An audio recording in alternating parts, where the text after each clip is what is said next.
안녕하세요. 대한민국 좌파들의 민낯을 낱낱이 까발리는 남자 정치구단 우영우입니다.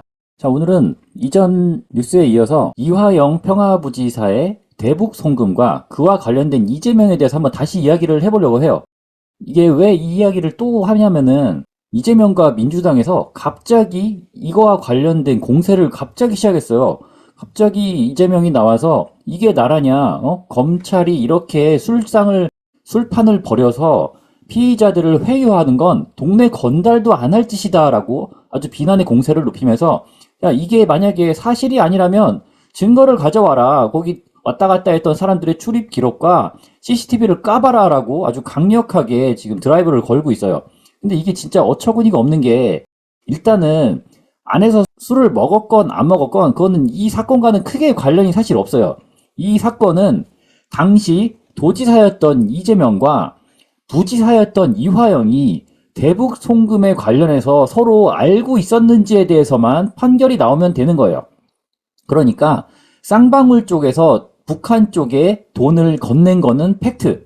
그리고 그 쌍방울 쪽에 돈을 건네도록 지시한 사람이 이화영이다. 이것도 팩트인 거예요. 그래서 검찰에서는 대북 송금과 뇌물 혐의로 이화영에게 징역 15년이나 구형을 한 거고요. 그러니까 결국에는 이화영이 유죄가 된다면 당시 직속 상관이었던 이재명도 문제가 된다는 거죠. 결국에는 이화영의 유죄가 이재명의 유죄다라고 볼 수 있는 거예요. 왜냐하면 이게 보통 사이도 아니고 이거 보세요. 이게 경기도청도 아니고 당시 이거 이해찬이면 그냥 정치권에서 왔다 갔다 하던 이 시절인데 그때도 이재명 옆에는 이화영이 있었단 말이에요. 그러니까 이 사람은 이재명의 측근이에요. 측근. 이재명의 측근인 사람이 경기도에서 경기도지사와 부지사로 일하면서 관련된 업무에 대해서 보고를 안 하고 진행을 했다? 이게 말이 안 되는 거죠. 결국에는 이화영이 유죄면 이재명에게도 그 유탄이 튄다 이 말이죠.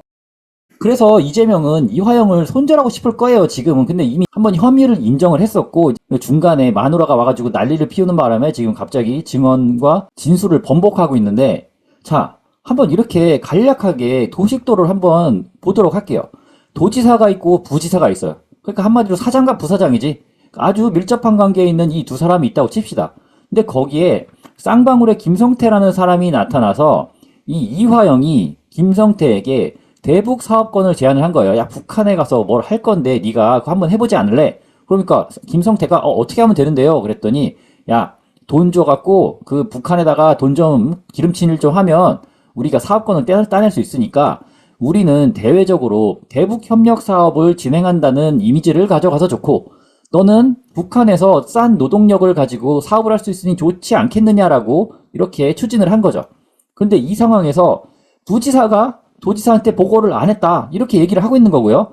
그리고 김성태 같은 경우에는 내가 직접 대면을 한 적은 없지만 통화는 했다라고 이야기하는데 이재명은 나는 김성태라는 사람과 통화를 한 적조차 없다는 거야. 그러니까 이 김성태의 주장은 이화영을 통해서 전화 통화를 하다가 이재명을 바꿔줘서 나는 전화 통화를 5번이나 했다라고 이야기를 하지만 증거 있냐? 통화 기록 있냐라고 지금 발뺌을 하고 있는 거죠. 그런데 문제가 뭐냐면 이미 이화영은 김성태가 북한 측 인사를 만나는 이 회식 자리에도 참가를 했단 말이에요. 근데 맨 처음에는 이 이화영이 여기도 간 적이 없다고 했어. 여기도 자기는 김성태가 북한에서 사업을 하든 말든 모른다. 나는 간 적이 없다라고 했는데 이 영상이 나오자마자 가기는 갔는데 내가 중국 출장을 갔다가 우연히 김성태가 있다는 얘기를 듣고 가서 인사만 하고 온 거다라고 했지만 그러기에는 너무 요 바닥에 접시가 제대로 깔려 있죠. 그러니까 이화영의 말은 지금 믿을 수가 없다는 겁니다. 이 사람은 뭔가 증거를 들이밀지 않으면 계속 거짓말을 하고 있는 상태예요. 그리고 이 이화영의 주장이 갑자기 나온 얘기가 아니에요. 물론 갑자기 나온 거긴 하지만 이 총선 전에 나왔단 말이에요. 총선 전에 4월 4일인가 5일에 이미 이화영이 술 마시면서 진술에 대해서 조작하라는 검찰의 회유가 있었다라고 이야기를 했던 거야. 이미 선거 전에 나왔어요. 그런데 선거 전에 이야기를 안 하고 있다가 선거가 끝나자마자 이야기를 갑자기 꺼내는 거죠. 이재명, 이거는 국기문란 사건이다. 이게 여러 가지 좀 시각이 있는데 이 선거 전에 이 발언을 했을 경우에 만약에 나중에 이게 가짜라는 게 밝혀지면 이재명은 또 허위 사실을 공표하게 돼서 선거법 위반에 걸리기 때문에 이거를 좀 시기를 조율을 했다라는 얘기가 있어요. 그러니까 이게 일반적인 우리의 시각으로 이재명을 바라봤을 때 만약에 검찰이 뭔가 약점 잡힐 만한 일을 진짜로 했다라고 하면 총선 전에 그걸 이용 안 했을까요? 내가 아는 이재명이라면 분명히 그러고 남았을 텐데, 왜냐하면 이거는 검찰에 아주 큰 타격을 줄 수 있는 사안이란 말이에요.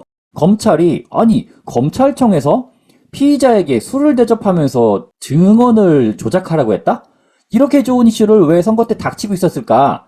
사실이 아니라는 거죠. 아니, 야, 검찰 독재정권 심판, 검찰 불신한다, 이렇게 외친 민주당이 이런 이슈를 왜 묻었겠냐고요. 게다가, 이화영은 이재명하고 관련 없다며, 아니, 몰랐다며, 보고를 안 받았다며, 근데 이재명은 왜 이렇게 여기에 관심을 많이 두는 거죠? 그러니까, 누가 봐도 이 사건에서 이재명과 이화영이 커넥션이 있기 때문에, 이재명 입장에서는 이화영이 유죄를 받았을 경우에 자신에게 튈 불똥을 두려워하고 있다. 그래서 미리 약을 치고 있다라고 볼 수밖에 없는 거죠.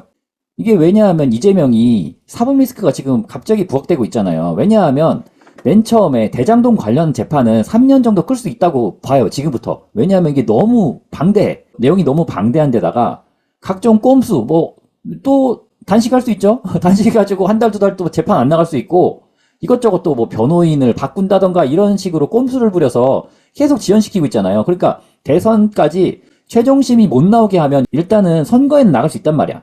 근데 지금 문제는 위증교사죄와 불법 대북 송금 관련이에요. 이 위증교사는 제가 보기에는 막기 굉장히 어려울 것 같고 불법 대북 송금이라도 일단 막으려고 하는 것 같아. 그런데 이게 부지사가 추진한 사안을 도지사가 몰랐다는 게 사실 말이 안 되잖아요. 알았다면 공범이 되는 거고 몰랐다면 완전한 무능이 되는 거죠. 아니 이렇게 큰 사업이 진행이 되고 있는데 도지사가 전혀 몰랐다? 아니 부지사가 중국으로 출장을 가고 있는데 도지사가 몰랐다? 이거는 진짜 무능의 극치라고 볼 수 있는 겁니다. 이게 이재명 같은 경우에는 200석에 대해서 굉장히 좀 집착하는 모습을 보였어요. 왜냐하면 200석 때는 개헌과 대통령 탄핵이 가능하다. 물론 이제 탄핵 소추안을 올릴 수 있다는 게 가능하다는 거지 실제로 탄핵이 가능하지는 않죠. 왜냐하면 탄핵 사유가 없으면 대법원에서 이거를 허가하지 않으니까요. 하지만 개헌 같은 경우에는 조금 달라요. 개헌은 이준석도 지금 그렇고 조국 쪽도 그렇고 이거 임기를 단축해서 대통령을 5년 단임제에서 4년 중임제로 지금부터 바꾸자. 아니 윤석열 대통령이 지지율도 잘 안 나오는데 기왕 이렇게 된 거 임기 1년 줄이고 윤석열부터 중임제로 가자라고 얘기를 하고 있는 거예요. 그렇게 되면 시간이 2년밖에 안 남게 되잖아요. 그러면 1년이 당겨지는 게 이재명한테는 굉장히 크단 말이에요. 그래서 200석이 이재명에게 굉장히 큰 의미가 있는 숫자였는데 그걸 달성을 못한 거지. 그러다 보니까 사법 리스크가 갑자기 확 부각이 된 겁니다. 그래서 지금은 일단은 플랜 B로 가짜뉴스로 정권과 검찰을 흔들기 시도를 하는 거예요. 이게 어떤 거랑 비슷한 얘기냐면 이 안혜욱이라는 사람이 내가 호텔 클럽에서 줄리에게 접대를 받았는데 그 줄리가 김건희다. 그리고 또 하나 더 있어. 김의겸 청담동 첼리스트 술자리. 이게 첼리스트가 남자친구랑 통화하는 내용을 이렇게 녹음한 걸 봤더니 야 청담동의 새벽에 김앤장 변호사들 수십 명과 대통령과 한동훈이 동백아가씨를 부르면서 술자리를 갔더라. 이게 그럴싸한 이야기들로 의혹을 제기한 것들인데 다 사실이 아니잖아요. 이거랑 똑같아. 이 사람들은 누군가 한 명이 헛소리를 해. 그러면은 요 김어준이라던가 아니면은 이상한 채널들 많이 있잖아요. 거기서 스피커들이 확대 재생산을 하는 거예요. 그러니까 앞으로 이화영의 검찰청 내 연어와 소주 이야기로 스피커 방송들에서 언급을 엄청 많이 할 거라고 저는 보고 있습니다. 곧 요 김어준도 얘기를 할 것 같아요. 그러니까 민주당식 조작과 날조는 바로 이렇다는 거죠. 누군가 한 명이 헛소리를 해. 내가 검찰청에서 말이야 술을 먹이면서 회유를 당할 뻔했어 라고 헛소리를 해. 그러면은 거기서 인지도 높은 사람이 거기에 대해서 한마디를 첨언하는 거예요. 야 이게 말이야 사실이라면 진짜 참 큰 문제다 라고 판을 깔아주는 거야. 이번 같은 경우에는 이재명이 직접 나서고 있죠. 그만큼 절실하니까요. 그 다음에는 찌라시 같은 언론들이 그러니까 자칭 언론들이 확대 재생산을 하는 거야. 야 이씨 이거 이런 이슈가 있는데 이거 말이야 제대로 된 해명도 못 내놓고 이거 진짜 아니야? 이거 진술이 구체적인 걸 봐서 진짜 있었던 일 같은데 이거 진짜 아니야? 이렇게 확대 재생산하는 거예요. 그럼 나중에 어떻게 되느냐? 요 모자란 선동당한 좌파 지지자들이 야 씨 이거 정치검찰 야 이거 판결 부당해 야 판세 나와 검세 나와 하면서 난리를 피우는 거예요. 이재명이 노리는 게 바로 여기까지 가는 거고요. 그러니까 현실은 이래요. 검찰 쪽에서는 말도 안 되는 일이다. 그리고 김성태 측도 이전 부지사의 발언이 지금 처음 나온 것도 아니고 재판 중에도 나왔는데 검사들도 진짜 너무 말도 안 되는 얘기라서 신경도 안 썼던 이야기다. 아니 교도관들도 있는데 피의자가 술을 어떻게 마시냐 냄새도 날 텐데 이건 진짜 허무맹랑한 얘기다라고 하고 있어. 당사자인 검찰과 김성태가 말도 안 되는 이야기라고 일축을 하고 있는 거죠. 그런데 이재명은 이게 나라냐! 라고 선동질에 들어간 겁니다. 그러니까 이재명이 이거 왜 그러냐면 이화영이 유죄라는 거는 지금 너무 뻔한 결과예요. 이게 너무 증거가 많아서 어떻게 빼도 박도 할 수가 없어. 근데 그런 경우에 나 이재명과 이화영은 경기도청에서 같이 일하는 사이지만 이거는 검찰의 조작이다. 이화영이 유죄를 받은 건 검찰의 조작이기 때문에 나하고는 상관없는 일이다라고 발뺌을 하려는 그런 속셈인 거예요. 그러니까 김성태 같은 경우에는 내가 이재명과 최소 5번 통화했다라고 했을 때 뭐 이화영 말은 다 사실이고 김성태 말은 허무맹랑하다고 하는 게 말이 안 되잖아. 그러면 김성태가 이런 말을 그냥 했겠냐고. 뭔가 이유가 있고 근거가 있으니까 얘기를 했겠죠. 이화영과 실제로 통화를 하기도 했고요. 그런데 이재명은 이런 발언에 대해서는 이거는 김성태의 구라다라고 얘기를 하는데 이화영의 말도 안 되는 말에 대해서는 이거는 100% 진실입니다라고 얘기를 하는 게 결국에는 자신이 원하는 방향이 바로 검찰이 조작했다라는 여론이 형성되는 거기 때문이에요. 여러분들 이 이재명이 하는 이 거짓말들 절대 믿으시면 안 되고 넘어가면 안 됩니다. 자, 오늘 여기까지 하고 다음 시간에 또 다른 소식으로 찾아뵙도록 하겠습니다. 감사합니다.